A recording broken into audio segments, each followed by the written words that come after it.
2 years passed since Earth joined the Galactic Federation. The initial excitement had faded, replaced by a growing sense of unease among those who paid attention to the details. Commander Daniel Wright of the Earth Defense Force stood in the observation deck of the Mars military base, watching Federation ships move through the orbit nearby. The aliens claimed they were conducting environmental surveys. Daniel wasn't convinced. "Commander, you wanted to see this." Lieutenant Paul Gordon handed him a tablet. Daniel studied the report. Federation regulations had stopped 3 Earth mining operations in the asteroid belt last month. The reason given was protection of undiscovered life forms. Yet Federation mining ships were now operating in those same areas. "Add it to the file," Daniel said, "and make sure no one from their side sees you doing it." Daniel had been collecting these inconsistencies since the beginning. Federation rules seemed designed to hold humans back while giving other species advantages. Earth's governments rarely pushed back, too afraid of losing access to alien technology. Later that day, Daniel met with his old friend, Dr. Kate Mason, in a small, secure room underground. Kate was brilliant, one of Earth's top astrophysicists. More importantly, she didn't trust the Federation either. "I've been analyzing the scanner data from Europa," Kate said, referring to the human colony on Jupiter's moon. "The Federation ships aren't doing environmental surveys. They're mapping our defensive systems." Daniel frowned. "Can you prove it?" "Yes. Their scan patterns don't match what they claim to be looking for. They're focused on our weapon placements, communication arrays, and power systems." Kate showed him the evidence on her computer. "They're preparing for something, Daniel." Daniel had suspected this for months. The Federation talked about peace while positioning for war. "We need to alert Ambassador Warren. She's the only one with enough political power to do something about this." The next day, Lisa Warren received Daniel and Kate in her office at the Earth Embassy on the Harmony Station. At 54, Lisa looked more tired than she had 2 years ago. Working with the Federation had taken its toll.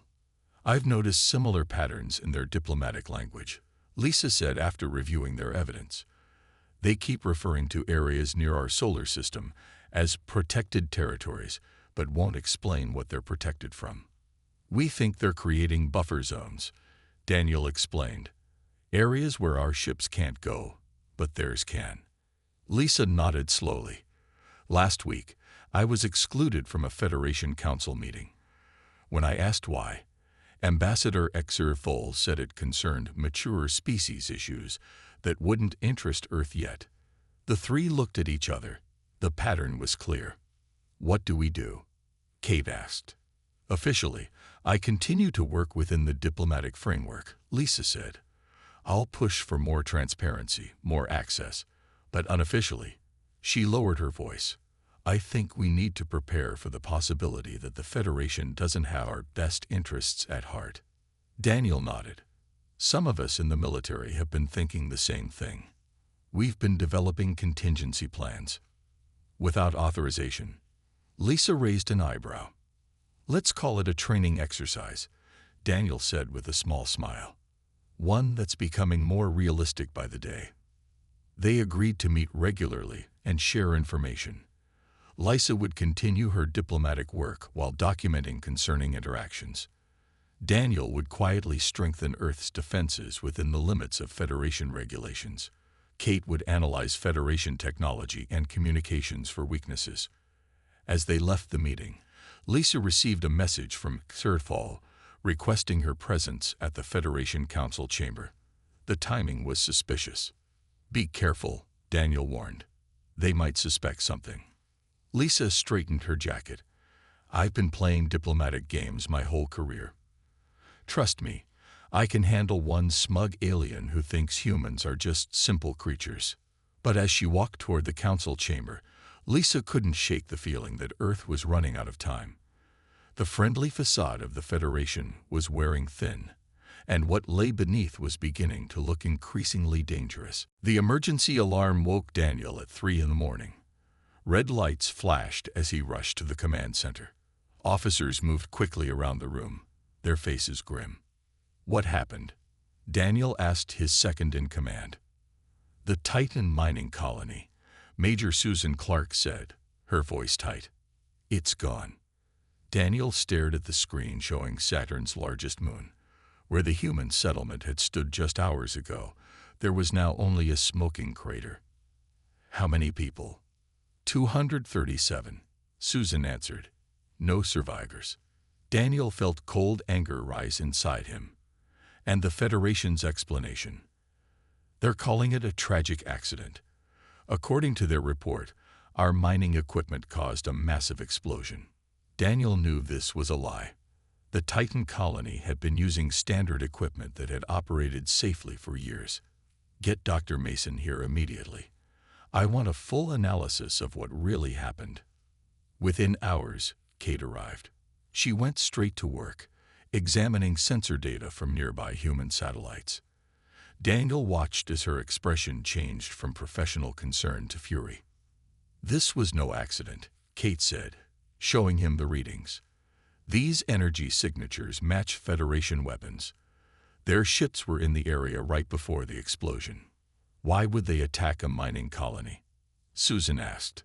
"Because Titan was in one of their so-called protected territories," Daniel answered.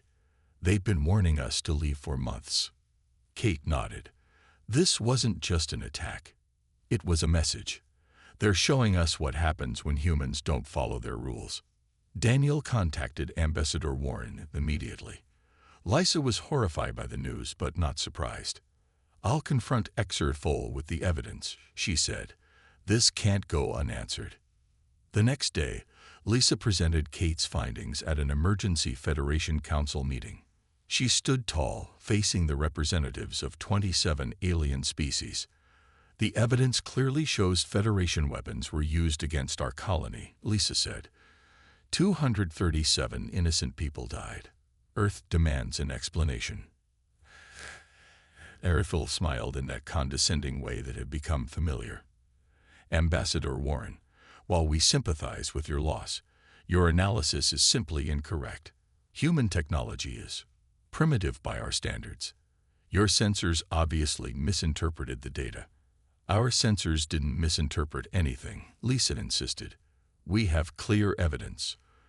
"Evidence created by faulty equipment," interrupted another council member. "The Federation investigation shows the explosion was caused by human error. Your mining techniques are dangerously outdated." Murmurs of agreement spread through the council chamber. Lysa realized with a sinking feeling that they had already decided. This was not a hearing. It was theater.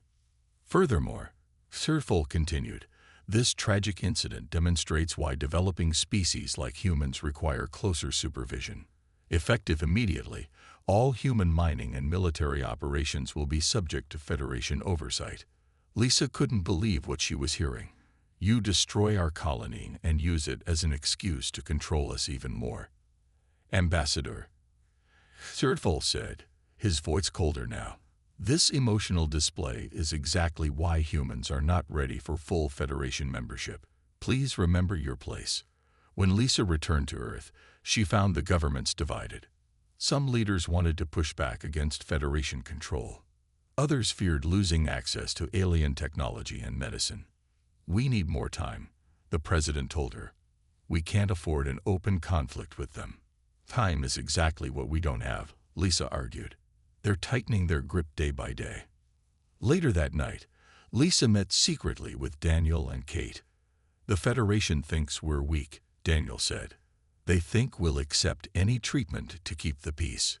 Lisa nodded, her expression hardening. "Then perhaps it's time we show them how wrong they are." "What are you suggesting?" Kate asked. "I'm suggesting," Lisa said, "that diplomacy has failed. And when diplomacy fails, other options must be considered." For the first time since the Federation arrived, Lisa Warren was thinking like a warrior instead of a diplomat. In public, Earth's leaders spoke of cooperation and continued diplomatic efforts with the Federation. In private, something very different was happening. Deep below the surface of Mars, Daniel Wright stood in a massive underground facility that officially didn't exist. Around him, Engineers worked on sleek ships unlike anything seen in Earth's regular fleet. These vessels were smaller, faster, and equipped with technology that combined human innovation with reverse-engineered Federation science. Admiral Wright, a technician, called out, using Daniel's new rank. The stealth systems on the Phoenix Squadron are fully operational. Daniel nodded with satisfaction. When the Federation first arrived, Earth's military leaders had created a secret program called Protocol Shadowfall. While diplomats like Lisa talked peace, the military prepared for the worst. Now those preparations were nearly complete. "How many ships do we have ready?" Daniel asked his chief engineer. 67 attack vessels and 23 support craft, she replied. "The rest will be ready within 2 weeks." On Earth, similar secret facilities housed weapons that could bypass Federation shields. On the dark side of the moon, a base built into a crater contained advanced communication systems that the Federation couldn't detect. Across the asteroid belt, hidden outposts were stocked with supplies and ammunition. Humanity had been playing a dangerous game of deception. They smiled at Federation representatives while building the tools to fight them. The door opened, and Lisa Warren walked in. She had resigned her position as ambassador 1 week after the Titan colony massacre. Now, she worked directly with Daniel as his strategic advisor. "The Federation has deployed 3 more warships to Jupiter's orbit," Lisa said. "They claim they're protecting us from external threats, but we know better." Daniel showed her the latest intelligence reports. "Our sources indicate they're planning something big, possibly a coordinated strike against our major settlements." "Do we have anyone inside their command structure?" Lisa asked. "Not exactly, but we have something close." Daniel led her to a secure communication room where a holographic figure waited. The alien had delicate features and 6 fingers on each hand. This was Dr. Vin, a member of the Nera species and one of the few Federation citizens who questioned their government's actions. "Ambassador Warren," Vin said, bowing slightly, "I have information you need to hear." "I'm not an ambassador anymore," Lisa reminded him. "Just call me Lisa." Vin nodded. "Lisa, then. The Federation Council has voted. They plan to incorporate Earth fully into their system." "What does incorporate mean?" Daniel asked, though he suspected the answer. "It means reducing your population centers to manageable numbers and reassigning the survivors to labor positions across Federation territory." Vin's voice was pained. "It's what they've done to 12 other species before you." Lisa felt sick. "That's genocide." "They don't see it that way," Vin explained. "They believe they're bringing order to chaotic species. They believe they're helping." "When will this happen?" Daniel asked. "The fleet is assembling now. You have perhaps 3 Earth weeks." After Vin's hologram disappeared, Lisa and Daniel sat in silence for a moment. "We need to activate the final phase," Daniel finally said. Lisa nodded. "I'll inform the War Council." The Earth War Council had been formed secretly after the Titan incident. It included military leaders, scientists, and government officials who understood the true threat. They met the next day in a bunker beneath the Rocky Mountains. "Ladies and gentlemen," Daniel said, addressing the assembled leaders, "the time for hiding our strength is coming to an end. The Federation plans to attack within 3 weeks. I recommend we activate Operation Thunderclap." "That means abandoning diplomacy entirely," one council member noted. Lisa stood up. "Diplomacy has failed. It failed the moment they murdered our people on Titan. Now we must speak in a language the Federation understands. The language of power." The vote was unanimous. Earth would drop all diplomatic pretenses and reveal its true military capability. For the first time in human history, all nations would fight together under a single command. The countdown to humanity's counterattack had begun. Kate Mason worked through the night, analyzing the data Dr. Vin had secretly provided. The more she discovered, the colder she felt. The Federation's history was not what they had claimed. Their peaceful alliance was built on conquest and control. "Look at this," Kate said to Lisa and Daniel when they joined her in the lab. "I've decoded their communications about 17 different species they've encountered in the last 200 years. She showed them the evidence on her screen. In every case, the pattern is the same. First contact, technological gifts, diplomatic integration, discovery of some violation, then incorporation into their system." Incorporation. Lisa repeated the word with disgust. "You mean elimination?" Kate nodded. "The species that resisted openly were wiped out completely. The ones that submitted had their populations reduced by about 80%. The survivors became workers or soldiers for the Federation." Daniel studied the star map Kate had created. "So they're not just targeting us. This is what they do to everyone." "Yes," Kate confirmed. "It's their standard procedure for dealing with what they call emerging threats, any species advanced enough to eventually challenge them." Lisa thought about all the diplomatic meetings, all the times Exertful had smiled at her while planning humanity's destruction. They never saw us as equals. We were just another conquest from the beginning. "But they made a mistake," Daniel said.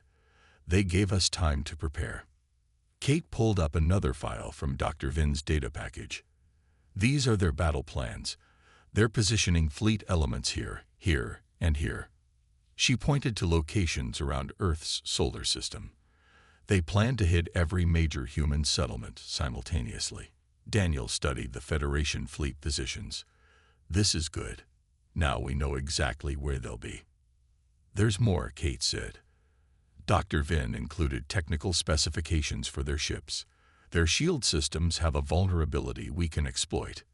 For the first time in weeks, Daniel smiled. "This is the break we've been waiting for." As Kate explained the technical details, Lisa watched the two of them work, Kate with her brilliant scientific mind, Daniel with his strategic thinking. They represented the best of humanity, intelligence and courage in the face of overwhelming odds.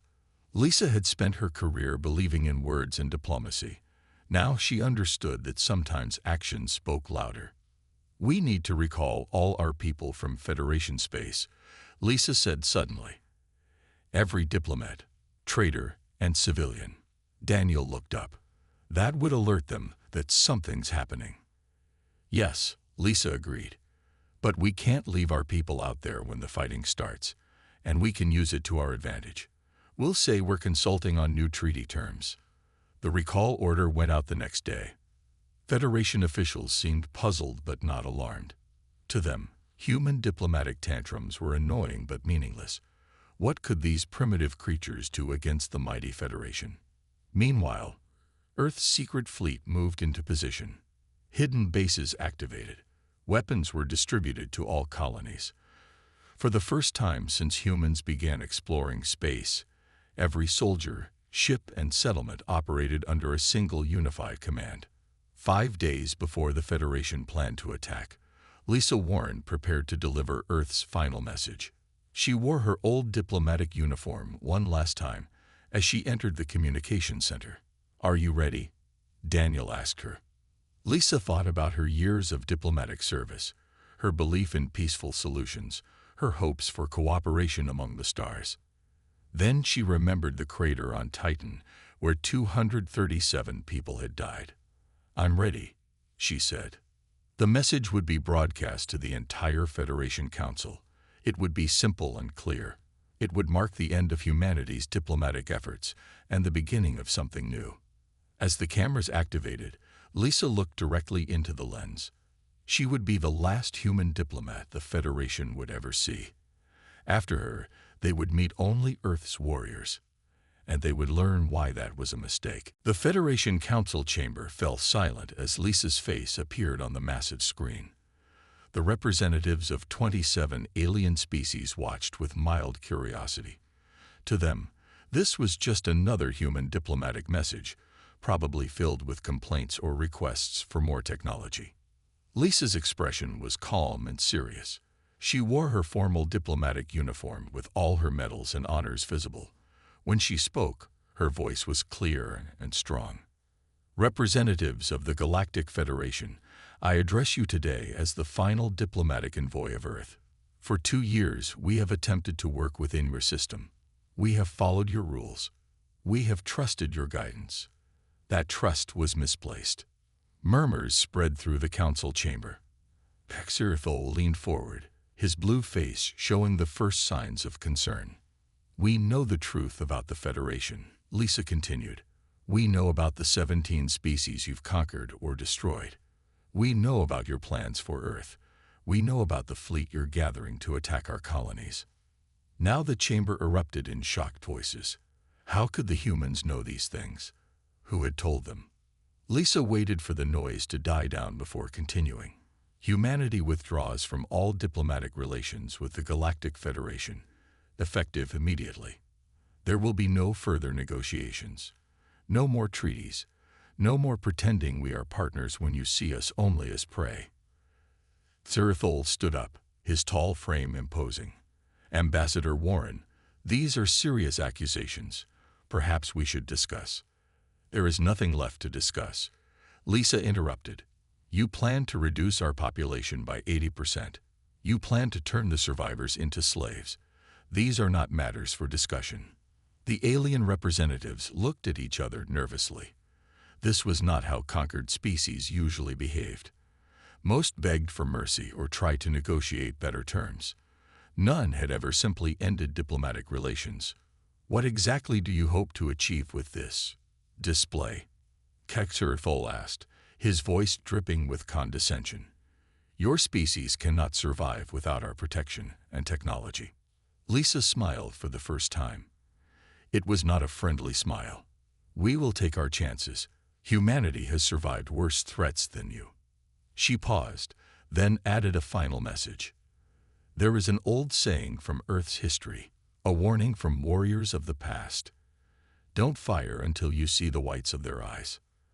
The translation system struggled with the phrase. To the Federation representatives, it sounded like meaningless human nonsense. Some laughed. Is that supposed to frighten us? One council member called out. No, Lisa replied. It's supposed to warn you. But I can see you don't understand.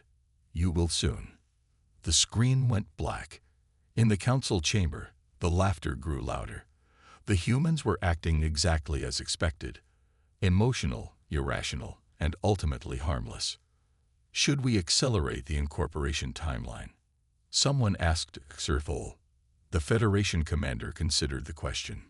No, let them throw their tantrum. Our fleet is already in position. We will proceed as planned in 4 days. Across the galaxy, human diplomats, traders, and travelers were already returning to Earth or to fortified human colonies. Federation officials noticed the exodus but dismissed it as a meaningless gesture. On Earth, Admiral Daniel Wright addressed the combined military forces of humanity. For the first time in our history, we fight as one species, he told them. Not as nations or colonies, but as humans. The enemy believes we are weak because we've hidden our strength. They believe we are divided because we value our differences. They are wrong on both counts. The soldiers listened in silence as Daniel explained the battle plan. Operation Thunderclap begins with an apparent retreat, he said. We will evacuate our outposts and space stations. The Federation will think we're running scared. They will move in to claim what they believe we've abandoned. He smiled grimly. And that's when they'll learn what happens when humanity stops talking and starts fighting. In orbit around Mars, Lisa watched the final preparations. The diplomatic era of human history was officially over. In its place, a new chapter was about to begin. Federation Commander Zextral smiled as his fleet approached the human settlement on Mars. His ship's sensors showed the outpost was nearly empty. Just as expected, the humans were running away. Pitiful creatures, he said to his second-in-command. They talk bravely but flee at the first sign of real conflict. The Federation had launched their attack 1 day earlier than planned. They wanted to catch the humans by surprise after their dramatic diplomatic exit. The first wave included 300 ships targeting human outposts across the solar system. Sir, something strange is happening, an officer reported. We're detecting no defensive systems, no weapons, not even basic shields. Zextrol laughed. They've abandoned everything of value. Typical of a species not ready for galactic civilization. The Federation ships moved closer to Mars. Similar reports came in from Earth's moon, Jupiter's moons, and the asteroid belt. Everywhere, human settlements appeared abandoned or barely defended. Begin landing procedures, Zextrol ordered. Secure all human technology and resources. As the first Federation ships entered Mars orbit, Admiral Daniel Wright watched from his command center hidden deep beneath the planet's surface. "They've taken the bait," he said to Lisa and Kate, who stood beside him. "All Federation ships are in position." Daniel pressed a button on his console and spoke to the entire human fleet. "All ships, Operation Thunderclap is now active. I repeat, Thunderclap is active." Across the solar system, hidden doors opened in asteroids, secret bases powered up on moons and planets, and in empty space, 200 stealth ships suddenly appeared as they dropped their cloaking fields. On his flagship, Zextrol was the first to notice something was wrong. What are those signals? Where did they come from? Before his officers could answer, the first human missiles hit. These weren't ordinary weapons. They were quantum-entangled projectiles, developed using the Federation's own technology, but modified by human scientists. The missiles passed through Federation shields as if they weren't there. "Impossible," Zextrol shouted as explosions rocked his ship. "Their weapons can't penetrate our shields." But they could, and they did. All across the solar system, Federation ships found themselves under attack from an enemy they had severely underestimated. Human vessels appeared out of nowhere, firing weapons that shouldn't exist. In Earth orbit, Federation warships faced another surprise. The planet's surface lit up with defense systems far more advanced than anything the Federation thought humans possessed. How did they hide all this? The Federation admiral in charge of Earth's attack demanded. Our scans showed nothing. The answer was simple but brilliant. Humans had built their defenses with materials that absorbed scanner waves instead of reflecting them. The technology was primitive by Federation standards, but the application was genius. Within 30 minutes, half the Federation fleet was destroyed or disabled. The rest began to retreat, but human ships cut off their escape routes. From his command ship, Daniel opened a channel to the remaining Federation vessels. "This is Admiral Daniel Wright of Earth. Your forces are surrounded. Your shields are worthless against our weapons. Surrender now." Zextrol, his ship damaged but still operational, responded with fury. "This is impossible. You're a developing species. You can't have this technology." "We reverse-engineered it from your own ships," Daniel replied calmly. "While you were busy looking down on us, we were studying you, learning your weaknesses, preparing." Lisa stepped forward to stand beside Daniel. She addressed the Federation commander directly. "Remember when I said, 'Don't fire until you see the whites of their eyes'? It's an old human battle command. It means wait until your enemy is so close they can't escape before you reveal your true strength." She paused, then added, "Consider this humanity's response to your diplomatic failures." The remaining Federation ships tried to regroup for one last attack. They never got the chance. The second wave of human vessels appeared behind them, cutting off all escape routes. For the first time in its long history, the Galactic Federation faced total defeat at the hands of a species they had planned to conquer. 1 month after the battle, Lisa Warren stood on the observation deck of the human flagship Defiance as it approached the Federation's capital world. Behind her ship, 300 vessels of Earth's new fleet moved in perfect formation. The sight would have been impossible to imagine just a few months earlier. The Federation Council had called for emergency negotiations 3 days after their defeat in Earth's solar system. Their mighty empire, built over thousands of years, had never faced such a shocking loss. "We're being hailed," Daniel said, now wearing the uniform of Grand Admiral of the Combined Earth Forces. The main screen activated to show excerpt full. The once proud Federation diplomat looked tired and worried. "Ambassador Warren," he began, "we welcome you to..." Admiral Warren. Lisa corrected him. She had accepted a military rank after the battle, acknowledging that this new era required new roles. I am no longer an ambassador. Earth has no ambassadors anymore. Kazurthol nodded stiffly. Admiral Warren, then, we are prepared to discuss terms for peace between our civilizations. No, Lisa said simply. We are not here to discuss. We are here to inform you of what will happen now. In the month since the battle, Kate had made another important discovery. The Federation's subject species had been watching carefully. Many had secretly contacted Earth after hearing about the Federation's defeat. We know about the other species you've conquered, Lisa continued. We've spoken with representatives from the Nera, the Volteri, and the Krezen. They shared their stories with us. For the first time, Sirthol looked truly afraid. Those are internal Federation matters. Not anymore, Lisa interrupted. The Sovereign Coalition has been formed. Earth, along with 7 formerly subjugated species, now stands as a united front against Federation tyranny. On cue, ships from other alien races appeared from hyperspace, joining Earth's fleet. These were vessels that had been hidden away, built in secret by species who had never stopped dreaming of freedom from Federation control. Daniel stepped forward. Your empire was built on lies and fear. You kept each species isolated, telling them they were alone in their weakness. That was your mistake. What do you want? Hexerdfol asked, his voice almost a whisper.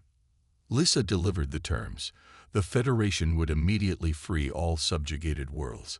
They would withdraw their military from coalition territories. They would pay reparations for centuries of exploitation. And if we refuse? Hexerdfol managed to ask.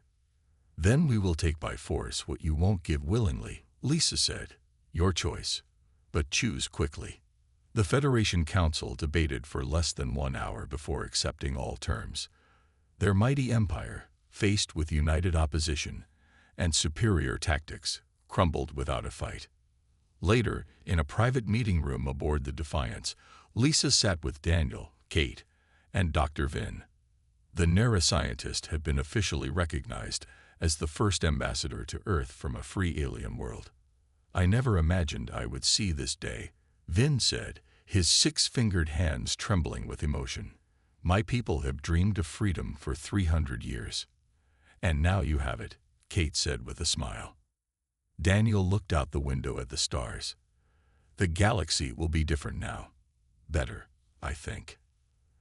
There will be challenges, Lisa cautioned. Building something new is always harder than destroying the old. But worth it, Vin added. Freedom is always worth it. As the human fleet prepared to return to Earth, news of the Federation's defeat spread across the galaxy. On 1,000 worlds, species who had lived in fear began to hope again. The story of how humans had stood up to the mighty Federation became legend almost overnight. In the Federation archives, a new entry was recorded. In the 35th millennium of Federation history, a species called humans taught us the most important lesson of all. When a civilization stops talking and starts acting, the galaxy trembles.